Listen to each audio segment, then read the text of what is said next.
से दिनसिम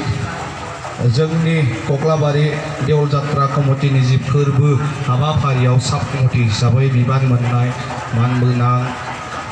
बिबानगिरि नोंथांमोन बे कक्लाबारि हालामनिनो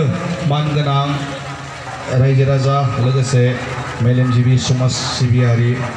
आरो फोरोंगिरि नोंथांमोन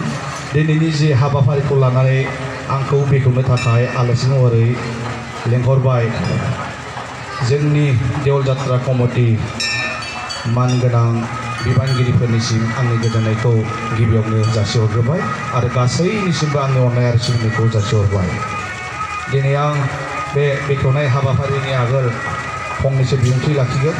आरो बे बिबुंथि लाखिनाया खोब गोलाव बिबुंथि लाखिनो दं होननानै आं साना समनि आंखाल जाहाथे आं फंनैसोल' खोथा बुंगोन जे जोंनि देवल जात्रा बे फुजाया बा फोरबोआ दिनै बोसोरसे बोसोरनै बा खम समनि गेजेरजों खुंजानाय बे फोरबो नङा दिनै 200 बोसोरनि आगोलनो खुंजानाय दिनै फैयै फैयै 204 बोसोर बे फोरबो खुंथाय गोबां बोसोर जाबाय जोंनि आइ